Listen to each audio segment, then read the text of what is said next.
Nama saya Apeniel Sani. Saya saat ini sebagai anggota DPR Provinsi Papua di Komisi 4 yang membidangi infrastruktur, baik itu darat, laut, udara. Jadi itu tugas pengawasan saya.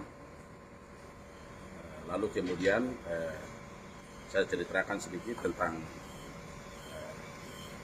di mana pertama kali saya bergabung dengan yayasan sekitar tahun 1997. Waktu itu usia saya sekitar 5 tahun.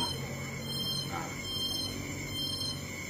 saya diambil oleh Papi Daniel Alexander, tempatnya di Kabupaten Intan Jaya, dulu disebut dengan Sugapa, di mana adalah tempat kelahiran saya.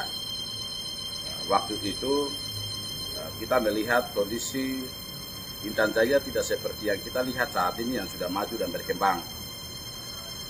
Intan Jaya merupakan masih salah satu distrik, atau Sugapa merupakan salah satu distrik yang adalah bagian dari Kabupaten Paniai. Sehingga kita melihat dari aspek perkembangan belum begitu maju, sehingga termasuk pendidikan. Sehingga Papi Daniel membuka pendidikan yang bersifat berpola asrama, dan itu dibangun di Sugapa. Jadi saya salah satu anak yang diambil waktu itu usianya masih 5 tahun dan ibaratnya belum tahu bahasa Indonesia juga, karena di tempat itu tidak banyak yang mengerti dan memahami bahasa Indonesia. Dan senang sekali atas kedatangan Papi Daniel Alexander dengan membuka pendidikan berpola asrama yang sekarang kita kenal dengan TK Cendrawasih Terpadu Sugapa. Sehingga saya angkatan pertama diterima di situ, saya bersama dengan beberapa orang anak yang juga dari beberapa kampung di Sugapa. Sehingga baik itu di Sugapa maupun di Homeo. Nah, kalau dalam bahasa dulu sebutannya sebelum Intan Jaya adalah Bugindoka dan Kemandoka. Jadi dari anak-anak dari Intan Jaya ini kita diambil dan kita dibina di situ. Bagaimana diberi pakaian, lalu kemudian diajarkan untuk bahasa Indonesia, dan kita dididik dengan banyak hal di situ. Sehingga saya termotivasi untuk terus belajar, terus untuk dibina, dan setelah lulus TK di sana, kita dikirim ke Nabire untuk melanjutkan pendidikan, yang mana sekarang kita kenal dengan SD Kristen AKP. Kami lanjut, saya salah satu juga yang dibawa ke Nabire oleh Papi dan beberapa guru-guru yang ada, sehingga kami dibina lagi di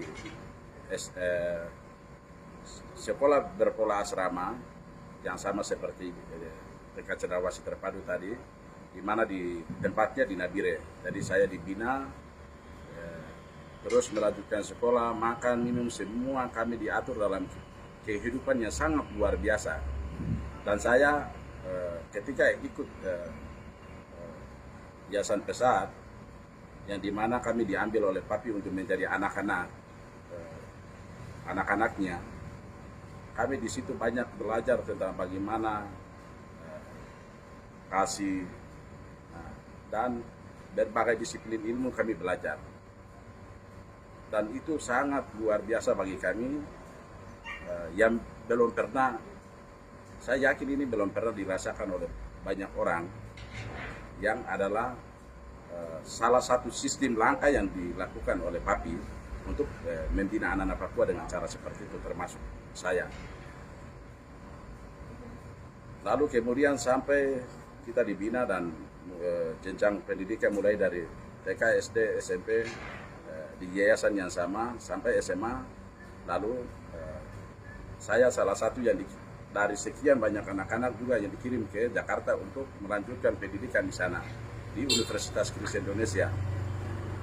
Sehingga saya melanjutkan pendidikan dan itu dibiayai full oleh Papi Daniel Alexander dengan tanpa syarat sedikit pun. Jadi tidak hanya saya, semua anak-anak yang dibiayai itu dibiayai dengan 100% dan tanpa syarat. Tidak ada tuntutan ini itu dan semua bebas, sehingga dalam kehidupan kami itu kami belum pernah rasa susah. Itu sejak dari TK itu sampai saya kuliah, saya belum pernah merasakan susah. Karena semua yang kami inginkan itu sudah disiapkan. Nah, baik itu penunjang pendidikan, maupun kebutuhan primer, makan, minum, pakaian, semua disiapkan oleh Papi. Sehingga kami melihat, dan saya sendiri berpendapat bahwa Papi ini merupakan seseorang yang bukan seorang manusia gitu, karena sangat beda. Biasanya manusia kita ini kan ada egonya, ada hal-hal yang kadang bikin membuat mencengkelkan orang. Tapi kalau saya secara pribadi itu melihat Papi ini seperti sosok seorang malaikat. Nah, karena apapun yang kita butuhkan dalam kondisi yang seperti itu, yang tahun-tahun itu, yang semua ada. Jadi saya melihat Papi ini sangat luar biasa dan kasih yang tidak terbatas itu kami menikmati. Tanpa membedakan suku, agama, ras, lalu kemudian latar belakang orang, tanpa membedakan kondisi orang. Apalagi dulu juga kita kecil-kecil itu ada fungsinya panjang-panjang juga, itu terus terang saja karena sulit sekali. Tapi Papi hadir sebagai bapak kami, ibu kami, juga sebagai sosok seseorang yang sangat luar biasa yang bisa menjadi panutan untuk kami. Dan sifat karakter daripada Papi ini hari ini kami terus belajar dan berusaha menerapkan supaya kasih yang dari Papi itu kami terus salurkan kepada siapapun. Jadi kami masih terus bagaimana mengikuti semua yang pernah diajarkan.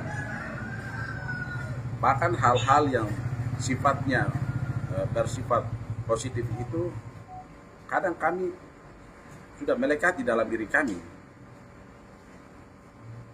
Dan itu kami sangat bersyukur. Dan satu hal yang paling terutama adalah bagaimana di dalam binaan itu mengajarkan kita untuk dalam kondisi apapun tidak boleh meninggalkan Tuhan Yesus. Itu yang kami sangat bersyukur karena itu nilainya jauh lebih mahal daripada apapun.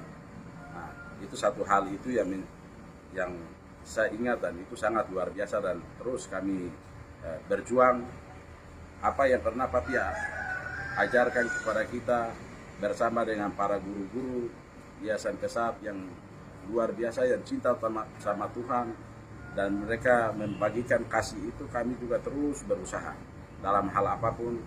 Kami soal kasih itu sangat berharga. Mungkin itu sedikit.